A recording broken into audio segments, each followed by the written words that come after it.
Good evening, everyone. If I could just get everyone's attention for a second. Mr. Woods thought it would be a great idea to show my gun. He was just so surprised that I had a gun. I am a police officer with the Winnipeg Police Service, and I do carry a gun even when I'm not in uniform. Thank you very much for having me here tonight. Very happy to be here.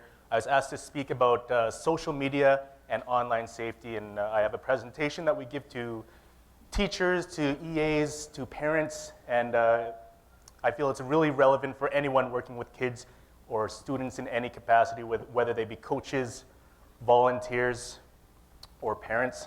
So I hope you find this presentation very insightful. A little bit about myself. I've been a police officer with the Winnipeg Police Service for the past 15 years. I have 3 kids, aged 3, 6, and 16, 3 boys. I'm married. She's a police officer as well. I've worked the majority of my career in uniform. I've done detective work as well, and now is my second year in what's called the school education section. So now my job is to go to schools, go to teachers' meetings, go to parents' meetings, and talk about different police-related issues. So things like online safety, social media safety, drug awareness, and personal safety. So we'll get things started with social media and online safety. And I personally think that this is probably the most important presentation we give to kids because everyone is so connected. If you could see in this photo, this is reality. This is what I face every day after dinner time. Kids are so connected, being on their phones, laptop, tablets, on the TV as well.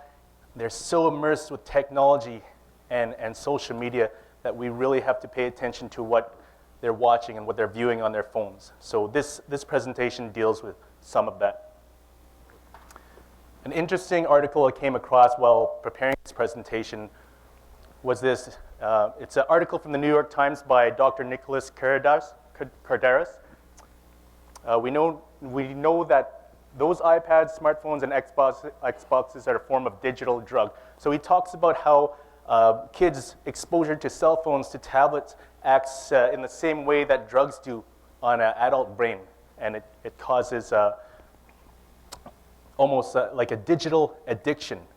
And it's a really great study in how it's affecting our kids. And even though we're giving kids tablets with children's apps and kids' apps and learning apps, the effect that their exposure has on their brains is very telling. I know this is one study, but a really interesting read if you're interested in that. Another article, a real eye-opener for me. I thought I was pretty tech savvy and I knew everything that my son was doing online. And this is an article called Teens and Mobile Apps, The Dangers Are Real. And this is a father, him and his wife were doing everything correct. They were monitoring what their daughter was doing online. They were monitoring what she was doing on her cell phone. They had access to her cell phone. They had all her passwords.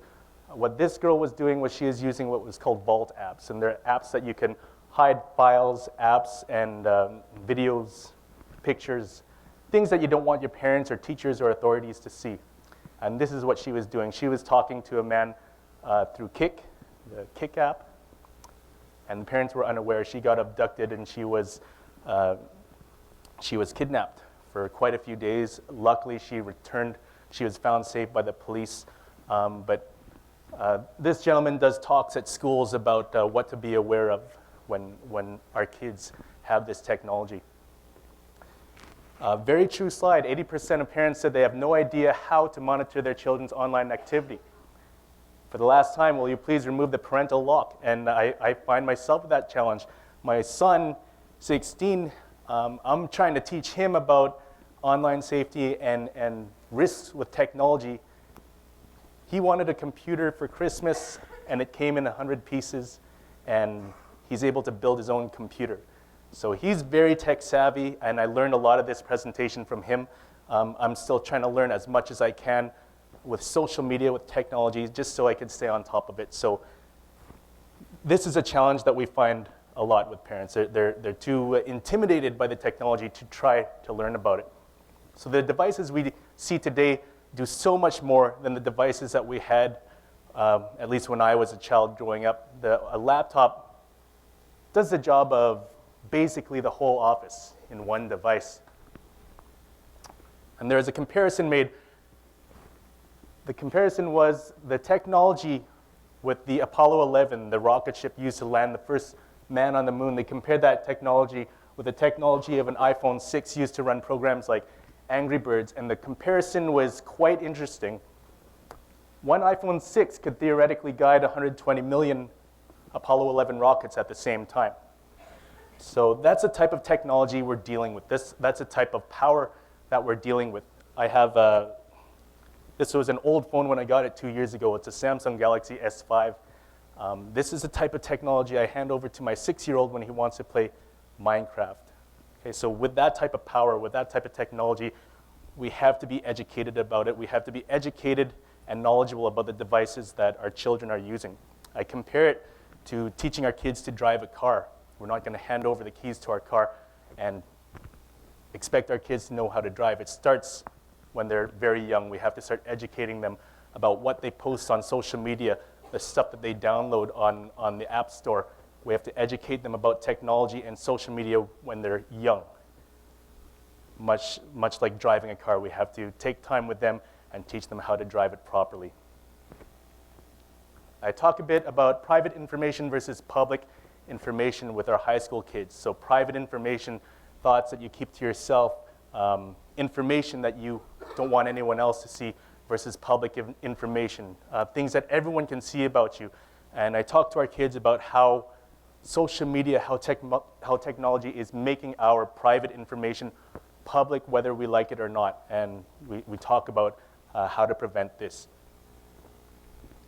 So here's a quick video. It's from the Ellen Show. She uses a lot of social media on her show as humor, but there's a bit of a learning lesson in this, so I'll show it to you quickly. So these are all real apps, and I downloaded these from iTunes. This first one is called Is It Dark Outside? It's an app. It uses GPS, and it's based on your location. It can tell you if it's dark outside. Let's find out. No, it is not. No.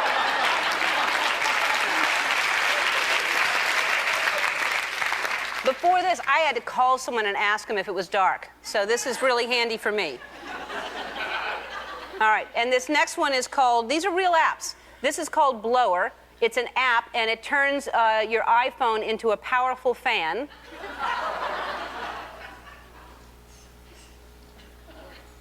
And then I have to turn it on. You see that?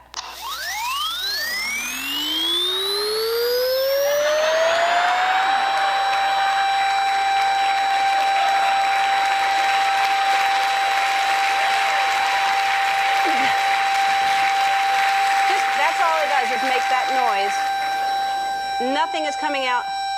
Maybe there's a tiny bit. So that's great for church if you're hot. You want to... All right. Here's another app that I'll show you. And this one is, which one? This is the stapler, which is also another app that doesn't work. It's free. Here it is. You see the stapler right there?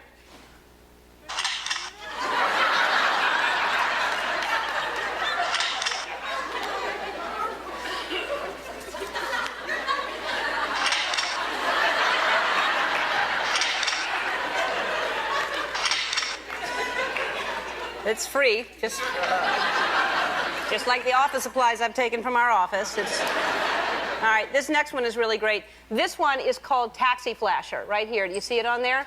All right, it's supposed to make it easier to hail a cab. And what you do is you push this, and then there it goes.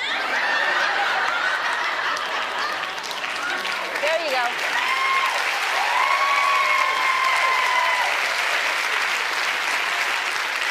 Yeah. Back in the old days, kids, when I was growing up, you had to do that. So before I go on, if anyone has any questions whatsoever, please feel free and just ask me during the presentation. Raise your hand and ask me, and I'll get to you. I don't like leaving all the presentations to the end because a lot of the time I find myself running short on time. especially with online safety. It's such a broad area to cover. So if you have a question, feel free just to ask me while I'm up here. And if I can't get to you, I have cards up here. You could grab my card and feel free to email me. So Ellen talks about some bad apps. It's a pretty funny sketch on her show. She talks about these useless apps, the stapler, the fan, and it kind of raises a question when I saw it.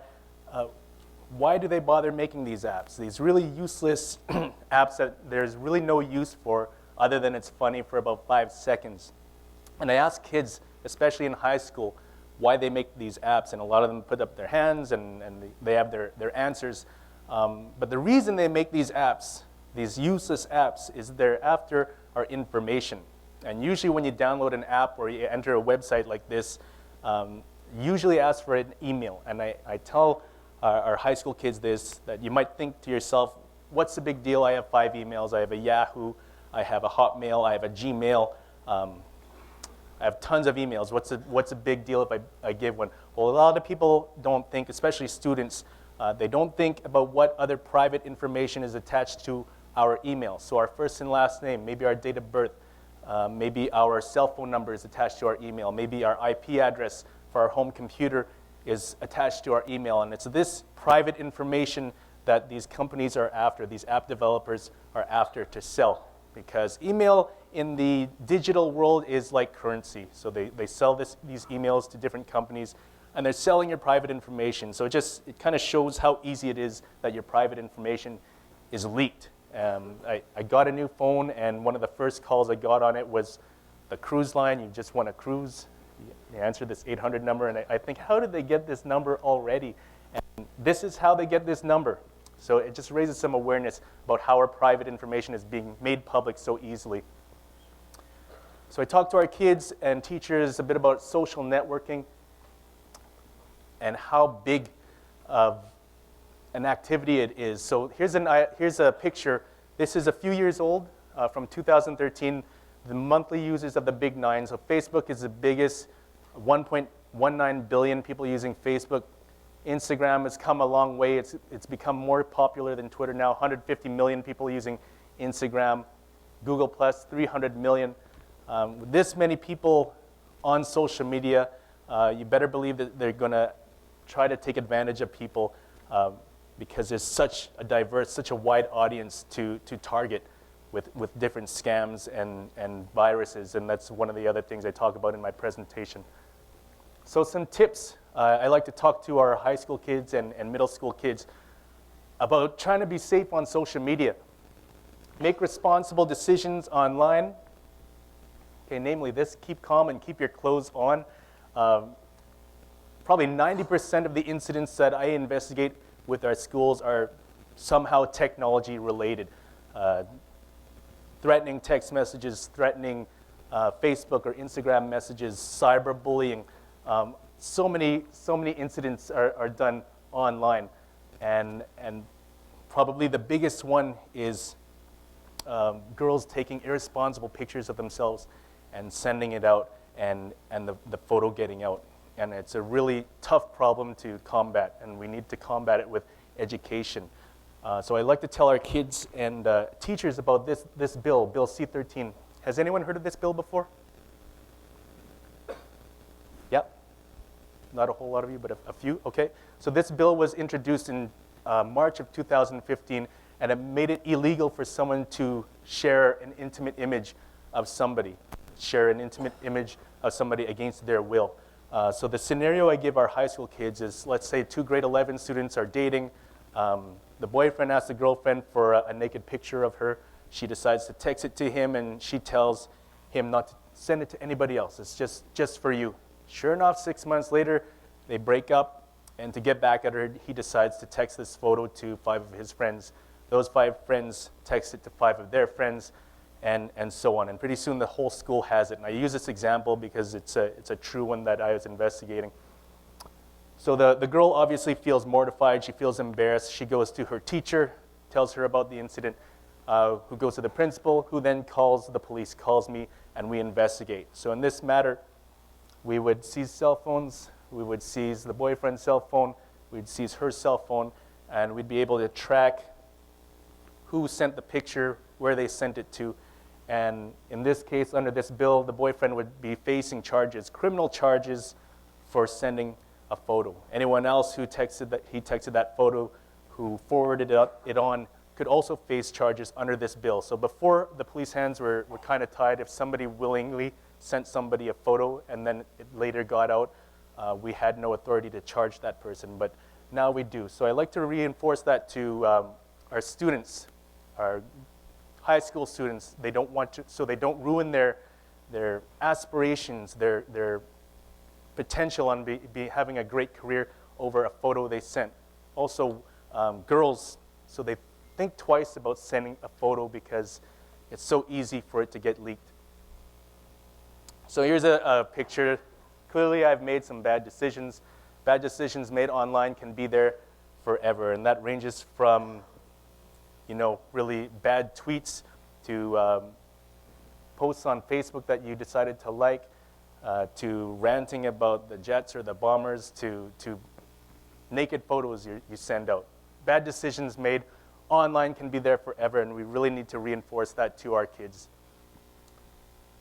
Here's another slide that we like to show our kids. Every student athlete that gets recruited today will be Googled, and this is very, very true.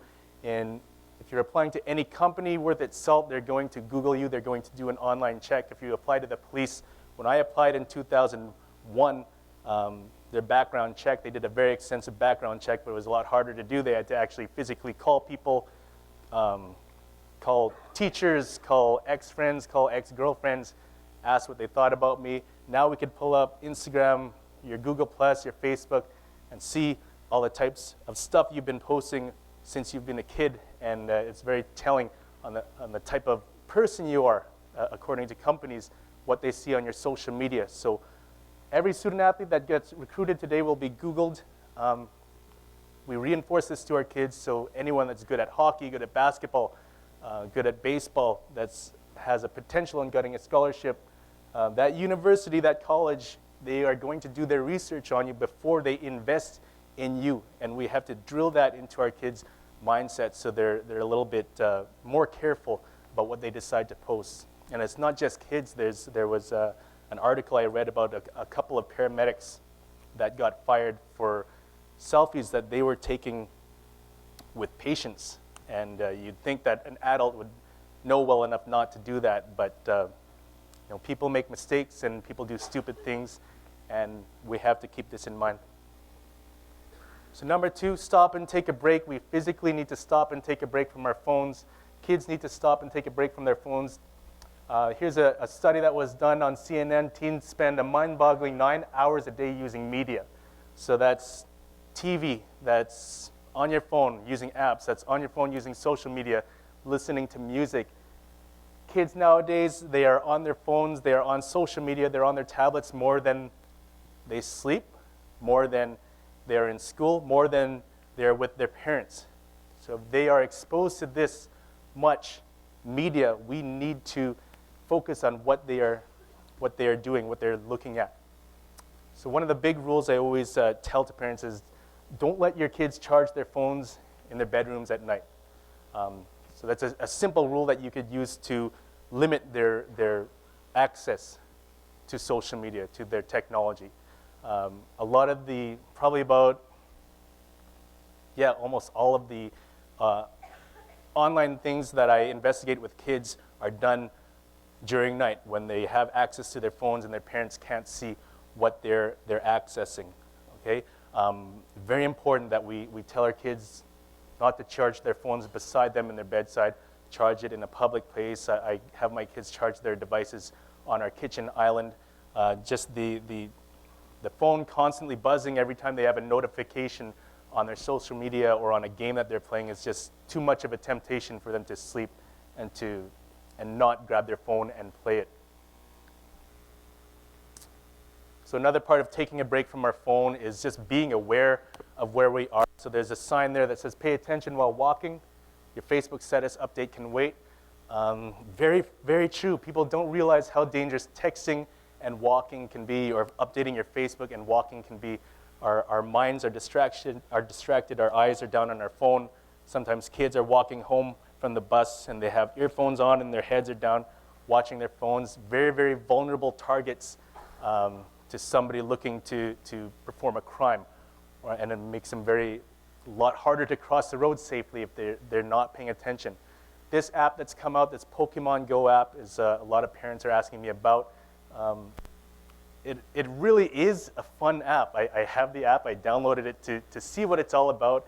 And I went with my son to Assiniboine Park, and we went to the catch Pokemons, and it's fun. You just have to have common sense about it. So those of you who don't know what Pokemon Go is, it's a really popular app with kids and adults. It uses your GPS, and you go into various parts of the city, and you find Pokestops, and you find these Pokemon balls, and you catch different Pokemons around the city. So the idea is it gets you out of the house and gets you outside. The slide I have on the bottom here is a picture. The blue spots are Pokestops where you can go and get Pokemon balls. The red dots here are child predators. They're registered sex offenders, and you can see the close proximity that these Pokestops have with the registered sex offenders. So it's just crazy to think that my teenager, is out there by himself doing Pokemon Go, not being aware of this danger. So again, it comes down to common sense. I mean, anywhere we walk in Winnipeg, if we walk downtown or some area of the city, there's bound to be something like this. We have to be aware of our surroundings. We have to know where our kids are. We can't be naive and let them go out and try this new app because it's an app designed for kids. We need to educate ourselves about these. Don't believe it. Don't believe everything you see online. Don't believe everything you see on social media. So here's some quotes from an agency called Childfind in Europe. It's an agency that helps kids that are in trouble.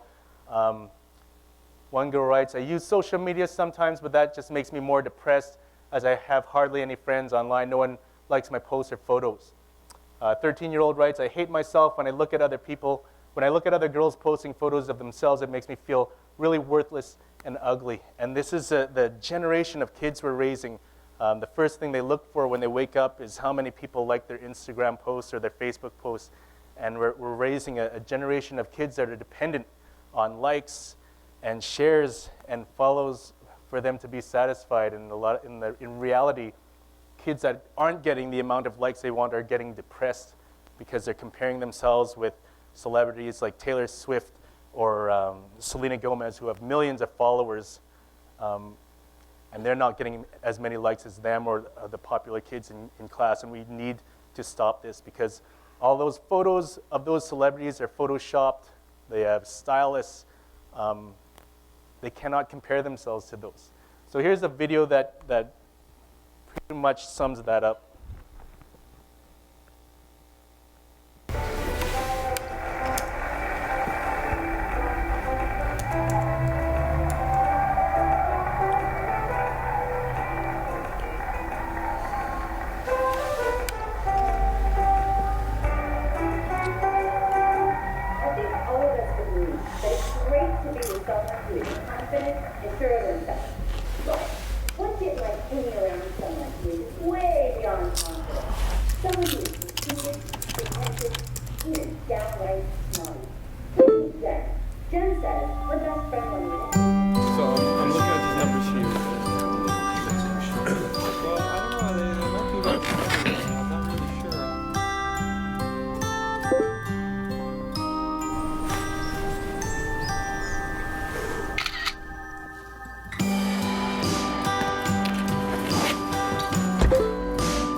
Once you go, I'll fall behind.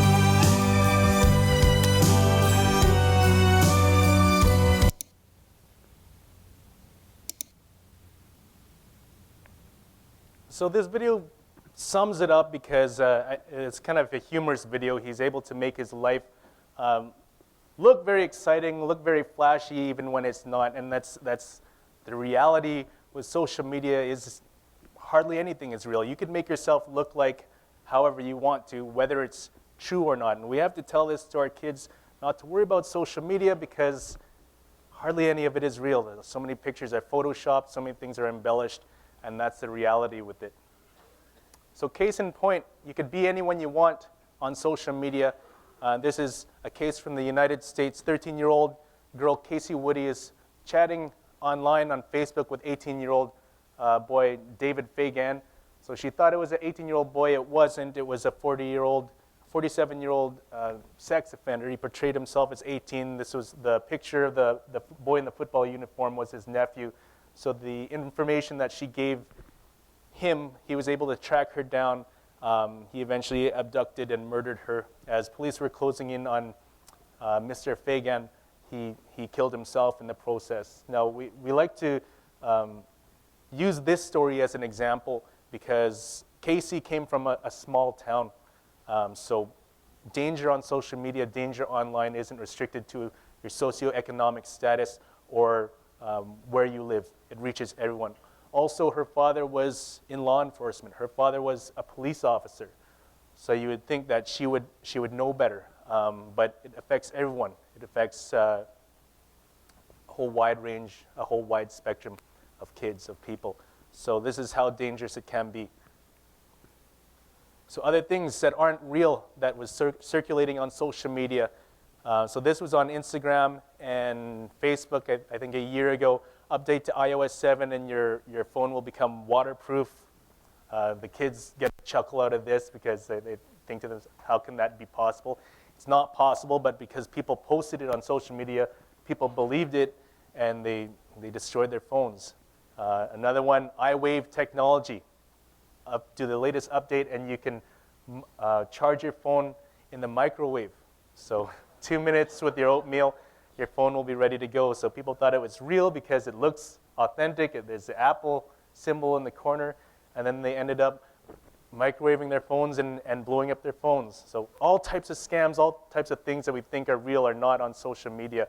So this is a more recent one, the whole devastation of Brangelina breaking up. So people are trying to cash in on this. So this was circulating on Facebook just a couple of days ago, saying that Brad Pitt killed himself after breaking up with Angelina Jolie.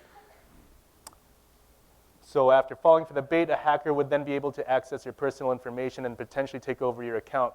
So to read this story, it would have you click on something to allow access into your social media, and they'd steal your information and do nasty things to your phone. So this is another ad that was fake, that was put on there for malicious purposes. And they try to use these headlines, these attention-grabbing headlines, to try to get you to click on it so they'll have access to it. Here's another one. Hordes of Apple customers fall for the iPhone 7 secret hack. So it's all over the news how the iPhone 7 has no 3mm jack for your headphones. So somebody posted this that you could use a 3mm drill and drill that into your iPhone, and you will now be able to use headphones without buying the $150 wireless ones. So I hear a lot of laughing when they see that, but lots of people destroyed their brand new iPhone 7s because they see this hack, they see it on YouTube, they see it on social media, and they fall for it. So number 4, online security. We really need to stress the importance of having some sort of online security with our phones, with our devices. When downloading apps, these terms and conditions come up. I don't read them much. I know that my 16-year-old doesn't read them at all because there's too many of them. Everyone just hits agree or accept and they download the app. But here's a picture from the Google Play Store, from the Google Play Store to download this app, and we need to get our kids, ourselves, we need to look at exactly what they're asking for. So this is asking for a lot of information. So it's asking for access to my basic information, to my profile information. It's asking for my photos and videos. It's asking for location information, everything on my storage device, everything on my USB card. So it's asking for a lot of private information. So I have pictures of my 3 boys on my phone. I have pictures of my family, my wife on my phone. Do I want to make that private information available to some app developer company that I don't know anything about? So be careful. This machine has no brain. Use your own. I tell this to my 16-year-old all the time. You're responsible for what you download. You're responsible for the web pages you visit on your phone. Okay? Your phone has no brain. Use your own. So if everyone else in your class is downloading a certain app, or if everyone else in your class is going to a certain website or a certain social media app, do some research on it. Google it. Do a YouTube review on it. Do something. Okay? Use your brain and think about the stuff that you're doing on your phone. Jailbroken, is everyone familiar with this term, jailbreaking a phone? Some people are. So jailbreaking a phone applies to Apple products, iPads, iPad minis, iPhones. The iOS store kind of keeps you safe with the apps that you download from the iOS store. They're generally safe apps that won't give you any viruses or won't cause any harm to your phone. If you give your phone to somebody who knows how to jailbreak it and set it free so you're not tied to the iOS store, and you could download third-party apps, it exposes your phone to a lot more risks from viruses and malware, because a lot of these third-party apps are not apps at all. They're viruses designed to look like apps, and that's why they put them there. So people will download them and download the viruses on their phone. So malware, what is malware? Malware is a set of instructions that run on your computer and make the system do something that an attacker wants it to do. So it ranges from deleting files on your hard drive. You can monitor, it could be some type of a spyware, monitor what you're doing on your phone. We have to watch out for downloading malware. Jailbreaking your iPhone is one way that it exposes you to it. A computer virus is able to replicate itself and basically do damage to your laptop or your phone or your tablet. Ransomware is one that's it's starting to pick up in the States, and it's starting to come to Canada. I haven't heard of any cases yet in Winnipeg, but ransomware is a type of malware that restricts access to the infected computer in some way and demands that the user pay a ransom to the malware operators to remove the restriction. So if you get a ransomware, it'll look something like this. Okay, warning, piracy detected, and your computer, your laptop will be locked up. It might be completely locked up, or your email might be locked up, or certain files might be locked up, and you won't be able to unlock it unless you have the unlock key. And if you try to do it yourself, you won't be able to.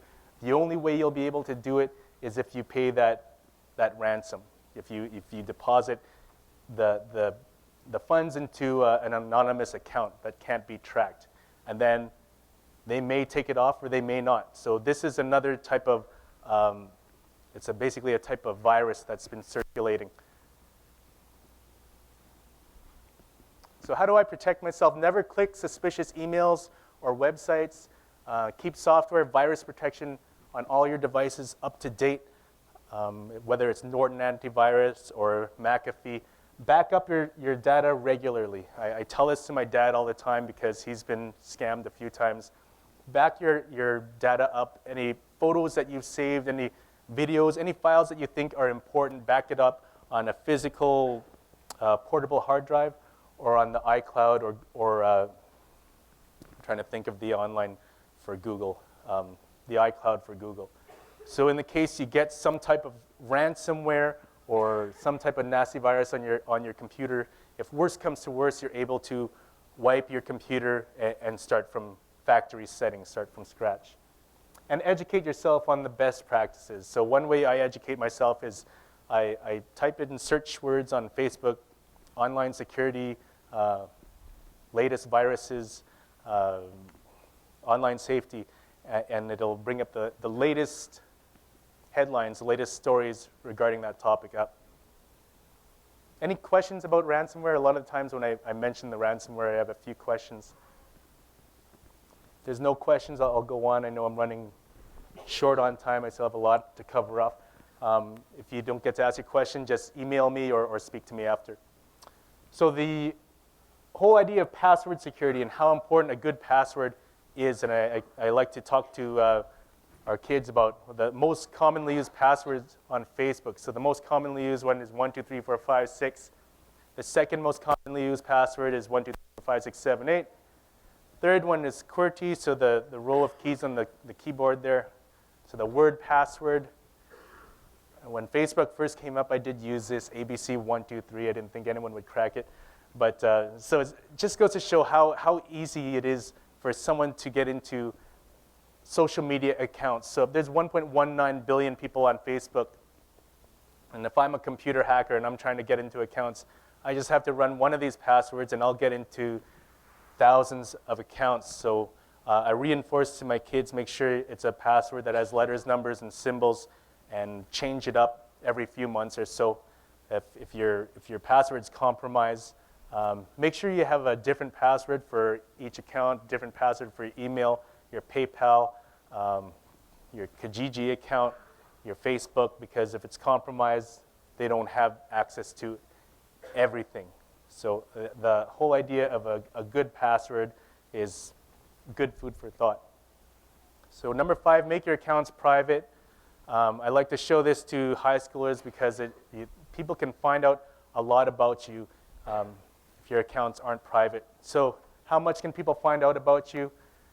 People can find out everything about you. So as an example, I Googled my full name, Orlando Buduhan Jr., to find out what's public information about me. So first thing that comes up is a picture of Sansom School in the St. James School Division. I did a presentation there a few months ago, and this picture comes up, so they may have posted my name in their newsletter or their social media account or something. Then a picture of me shopping with this little girl from a year ago came up. So this is in Walmart in St. Vital Center, and the police do a program called Cop Shop where we shop with an underprivileged child at Christmas time. So this picture was there. I didn't know that it existed, but there I was shopping with this little girl. Then this picture comes out, so the guy in the middle, that's Orlando Buduhan Sr. He has the same name as me, and when my dad discovered Facebook a couple of years ago, he posts everything. So he'll post events, he'll post pictures of his breakfast, he'll post pictures of his toast if he hasn't had multigrain toast in a while. He'll post a picture of it, and then he'll text me, and he'll say, hey, how come you didn't like my photo? How come you didn't like my Facebook photo? Because it's of toast, Dad, that's why. So this one was interesting. This is a picture of me. My son, he's 1 here, he's 6 now. It's from my Google Plus account. Now this was kind of interesting because my account's private. All the photos in my account are private, yet this photo came up. So it just goes to show you, just because your account is private doesn't mean a photo or a post can't be made public. So obviously somebody who follows me in one of my circles tagged that photo, maybe my dad, and made it public. So now everyone can see that. So I mean, I'm not upset by it, but it's just kind of interesting. Then a picture of the Pit Touch Flag Football League comes up, police half marathon, so different things, events that my name was attached to. So it's just kind of interesting how much you're able to find out about yourself. We really need to look at our privacy settings on our social media accounts. Location settings, geotagging. So a geotagged photograph, a lot of people don't know the type of information, the amount of information they're giving away just by doing selfies at the mall. If you take a picture, if I was to take a picture of this audience here and post it on Facebook, it'll say exactly where I was when I took the photo, exactly what time it was. It'll say the type of focal length I had on it, the type of camera I used to take it. So geotagging, we have to turn our location settings off, and a lot of kids don't know that. They're revealing a lot of geographical information about themselves. Now, a lot of kids know not to give their phone number out. They know not to give their address out to strangers that they're talking with online. But a lot of kids are already giving it out because a lot of apps have this setting, this geotagging setting on by default. So a lot of kids, when they're playing games or using apps that use geotagging, they're revealing exactly where they are to everyone in the city, and it's very accurate with the geotagging setting. Social media scams, there's a whole bunch of scams out there. This one was circulating on Facebook and Instagram. Find out who's searching for you on Facebook. Okay, people type that in, they download it, and it's not. You can't find out who's searching for you on Facebook. It's a virus. So if you did that, check your phone or check your computer. Like farming scam. This is a little bit more current. Like farming on all our Facebook pages, we're seeing all these things. Type amen if you agree. This boy needs a new heart.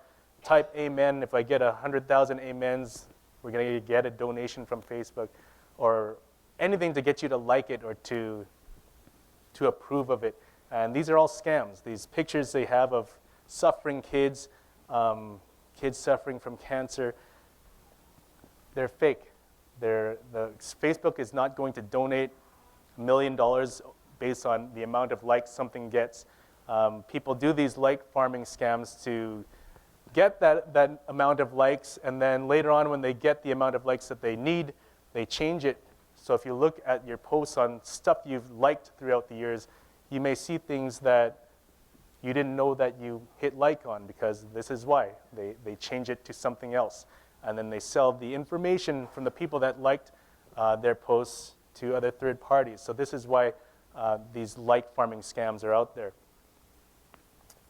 USB sticks, infected USB sticks. This is something going on in Australia, where you physically get a USB stick in the mail saying Microsoft has rewarded you with a USB stick for being a loyal customer. You plug that into your laptop or your computer, and it infects your computer with a virus. So something else to be wary of. So phishing scams. So phishing is the attempt to acquire sensitive information like usernames, passwords, and credit card details for malicious reasons. So again, these are all scams that are on social media, that are on Facebook. These quizzes that come up, which Star Wars character are you? Or these free offers, free Best Buy card.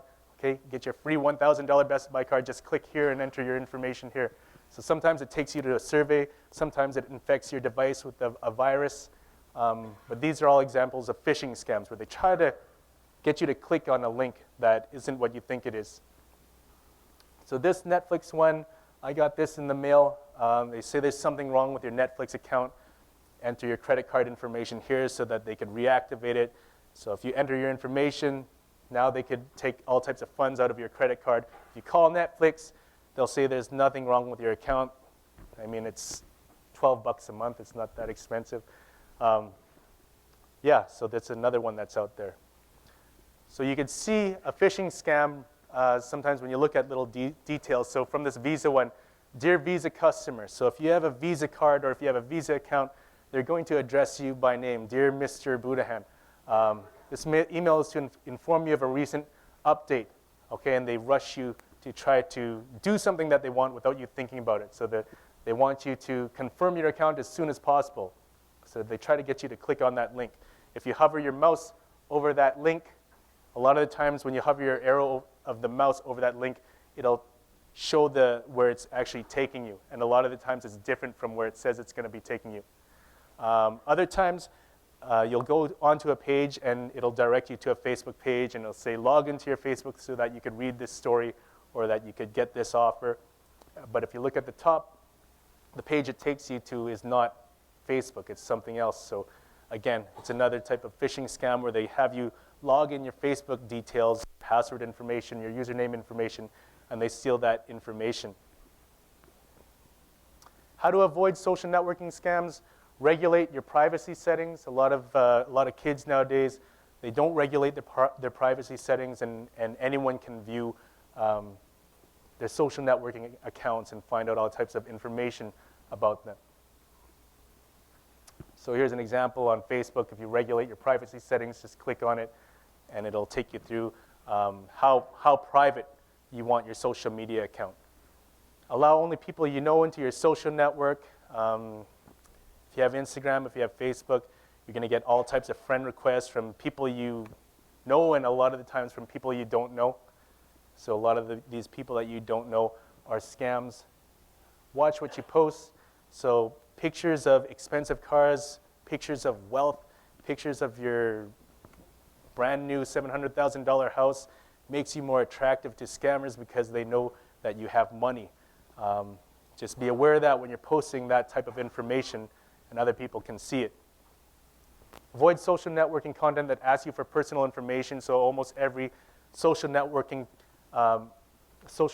asks you for this type: where you went to school, where were you born, where do you work. You don't have to give that personal information out.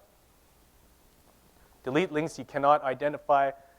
So a lot of times you'll get links to certain places where to watch a funny video or something. If you can't identify the link, delete it or don't go on it. So you'll see this is a YouTube link. There's a dot between the U and the B.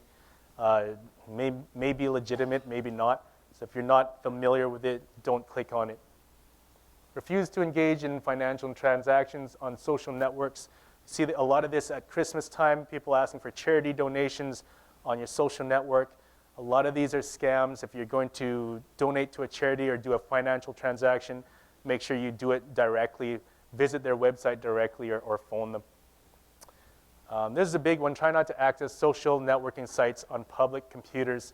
So if you're using McDonald's Wi-Fi, Tim Hortons Wi-Fi, if you're at the airport, do not do any banking transactions. Do not do anything that requires you put in a username and a password, because all of this can be monitored by someone else. Other people could see exactly what you're doing if you're using public Wi-Fi. If you need to do something that involves sensitive information and you're at the airport, disconnect from their Wi-Fi and use your 3G or your 4G. Change your password regularly. Again, it'll help you not get hacked in your social media accounts.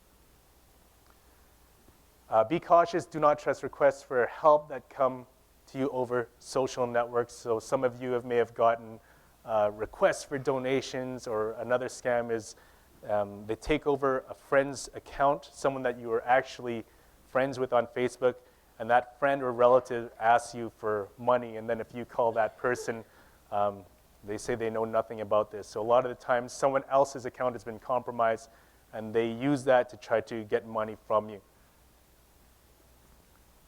And most importantly, educate your children on the dangers of social networking scams. So like I said, my 16-year-old can build a computer. He knows nothing about frauds. He knows nothing about social networking scams. So we need to educate our kids about that.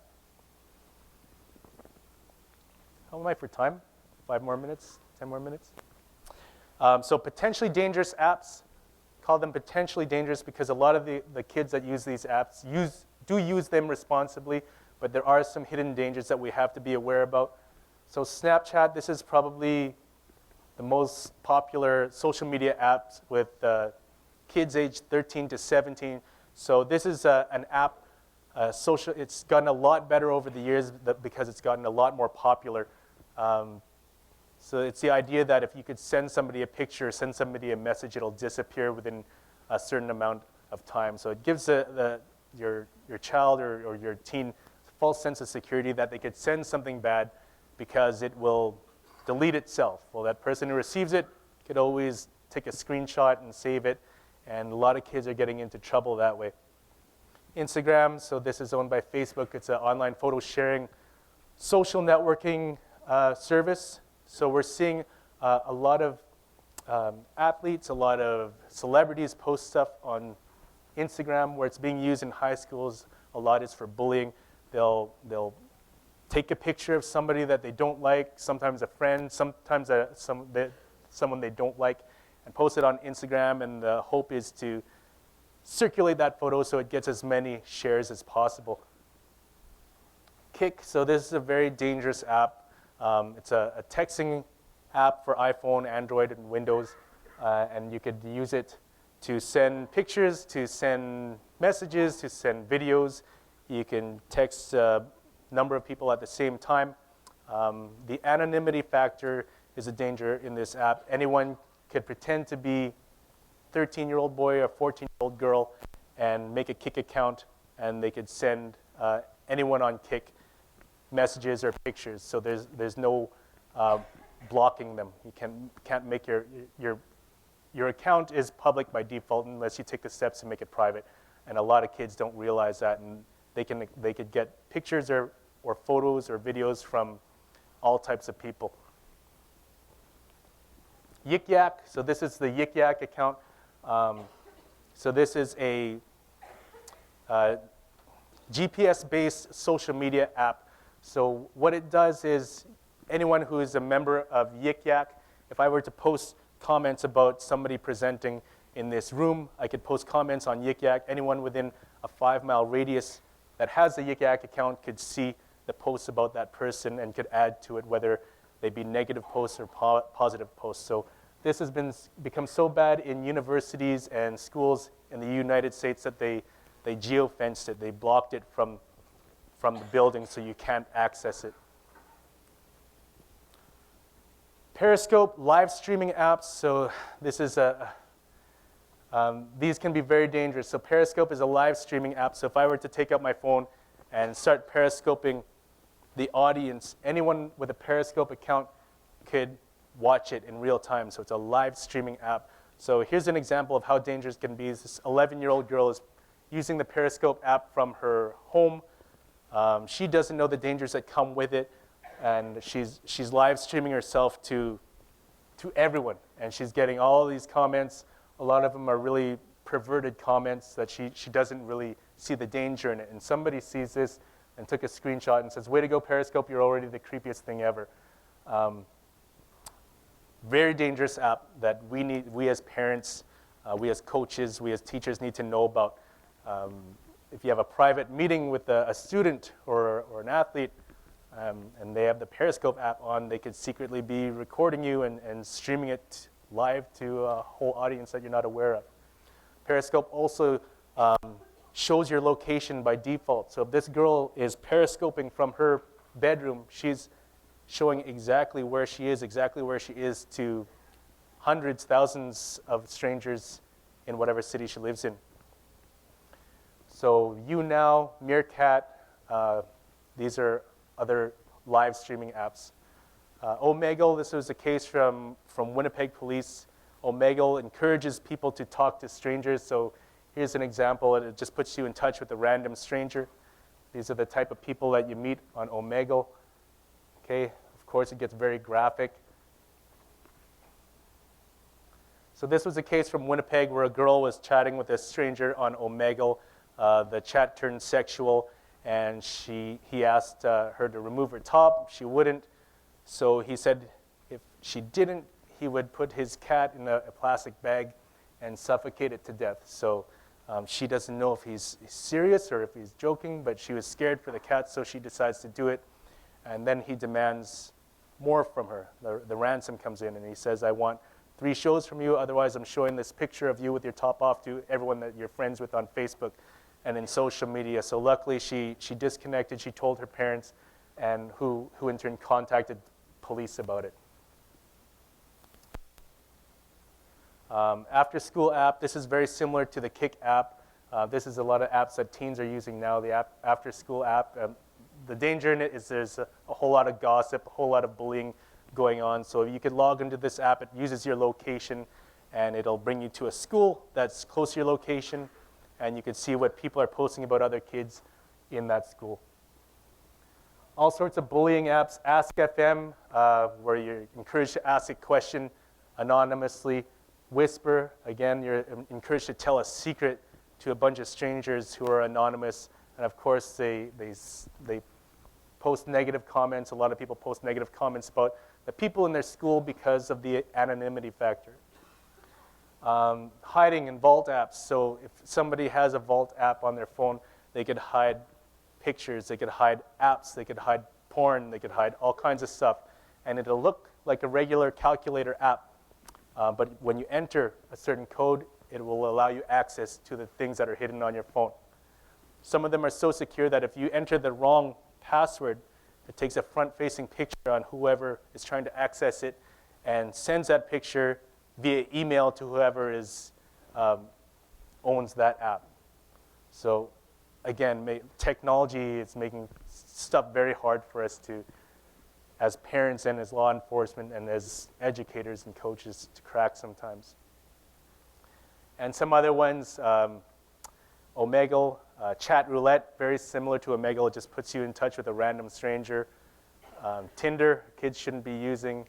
This one's called Flinch, so it puts you face-to-face with a random stranger, and the idea is whoever flinches or blinks first loses the game. So you could just use your imagination and think what a 9 or 10-year-old would come into contact with if they're using that app. And then there's spyware apps, so apps that can spy on you. If someone puts a spyware app on your phone, they can monitor things you text. They can monitor your phone conversations. They could activate your video camera without you knowing it. And you wouldn't know that a spyware app is on your phone unless you brought it into a technician or the Apple store for them to look at it. So I tell kids that so they're a little bit more careful who they give their phone to and who they give their password to. I'm investigating an incident involving a spyware app at one of my schools right now. And it's very tough to prove. And cyberbullying, unfortunately, I'm running really low on time. Sorry. This was pretty much the topic that I was really hoping to talk about, but I'm short on time here. Talking about online safety for an hour is kind of tough because there's so many topics to cover. If anyone has any questions about anything that I talked about, feel free to take my card and email me. I'd be happy to meet with you or present again or answer any questions that you may have. Thank you very much. Thanks.